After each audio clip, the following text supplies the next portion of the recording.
Oh, coming to this, I have read, the questions here. Maybe we just go through these questions. Yes.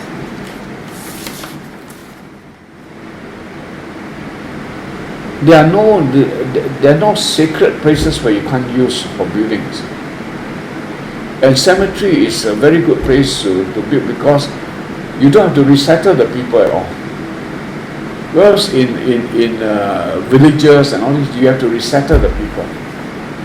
There's a process that you've got to go through, you see. But in cemetery, you don't have to do that. It's empty. You just inform the people that you have to assume the place. The contractor moves it straight, very fast. No complications at all. Yes. But basically what they do is that they will be given a period of time to assume the thing, you see. And then they will consult the authorities in this thing to check which is the auspicious day to assume the thing. Then on the day they will get their priests or the monks there to say a prayer. And then after that they'll start exhumation. The conventional way of exhumation is done at night. It's never done in daylight. So normally they will assume around about 4 a.m., 5 a.m. before the sun rises. And then it seems that the dead cannot see the sunlight. Should not see the sun. But during my time, when we assume the thing, most of them are unclaimed graves, you see. So they assume it in the broad daylight. But as a form of respect to the dead, they will say some prayers and all this. And also as a protection for the workers, they say some prayers. And then they will start digging. And then after digging, they pry open the coffin. They pick up whatever bones they put in a jar. And whatever relics they have, they put it aside. And after that, they will just dump at the earth. When the excavator comes, they will excavate the coffin as well. Just re-empty, and then throw it either in the sea or somewhere else, you see.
The plan, right, this is originally a British plan, and then it was a plan that was inherited and expanded by the PAP government, was to have a planned city.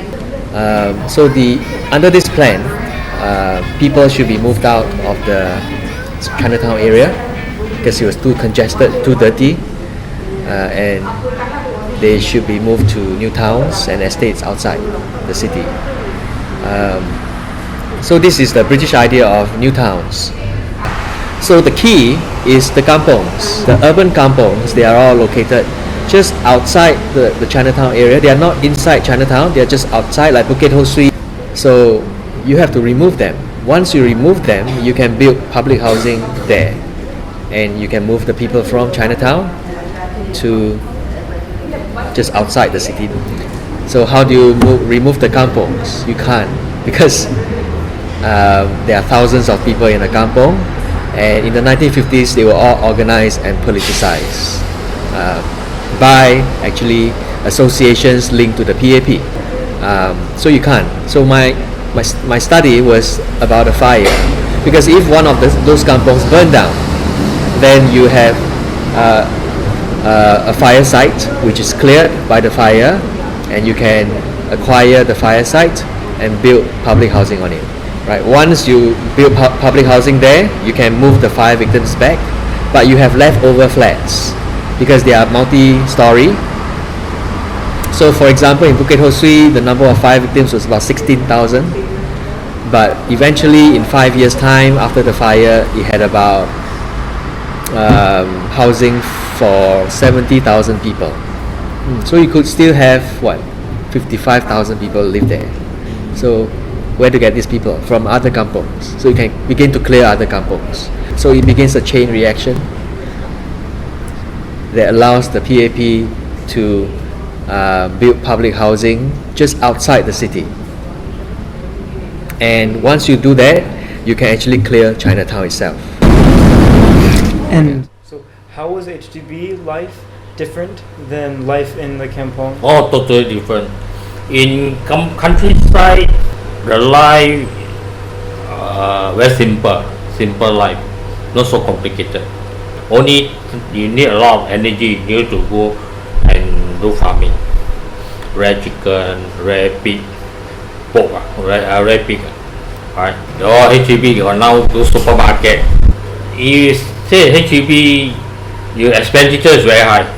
Everything you need money for the family expenditures, for the children, for own, for houses, everything money concern. Countryside no need. As compared, not so freedom. Can consider. Last time very freedom. You do anything you like. You're hardworking. You make money, earn a lot of money. But now we have a lot of things under control. When the British pulled out of Singapore, there were no planners as such, So I happened to be the only person who came back at that time with town planning and architectural training. So I was thrust into designing new towns. Of course, in theory, when I was studying town planning, we planned a new town with about 20 to 50,000 people. That's a big deal. But in Singapore, different story. When they told me to finish Queenstown, I said, okay, I planned for 25,000 people. They say, you must be joking, add another zero, that's how much it is. So it's a very different story. Yes. Our public housing, we went in a really big way, and we really eradicated housing shortage and slums within a period of 3 to 5 years. We did everything. Well, in the early days, it was a question of finding sites with the least resistance. With that, I mean where you do not need to do too much acquisition, where the problem is the most severe. The crowding, overcrowding, and the slum was in the most depressed manner. Some very depressed areas happen to be hardcore areas, which is very difficult to enter. 50 years ago, there are gangsters, there are a lot of funny things going on. You go for a site visit, you walk into, you might not come out alive. Many of the squatters live on the ground. They are living in thatched buildings with zinc roof, atap roof, and chicken, pigs run around them. They never thought about high-rise living. We have to put them in high-rise buildings, where we give them so-called modern amenities like a waterborne sewage system. Turn off the tap, you get fresh water, and they have to walk up and down, So very different. They can't grow anything. In the early days, of course, they still try and bring their chicken up the corridor on the high floor. So we went through all that. The good thing about Singapore is that when the government came into power, we had no choice. There was nobody to turn to. It was a severe problem. Our then Prime Minister Lee Kuan Yew was forefront of all these things, He took a task and said he wants to do it and it shall be done. He was very forceful, very clear in his mind what needs to be done for Singapore. But the question, end of the day, is whether there's resourcefulness on the part of government to do the thing. The lessons are there, but can it be carried out? You must have the people with you. The people must be fully behind you to agree to what you want to do. So, tough challenge. Hãy subscribe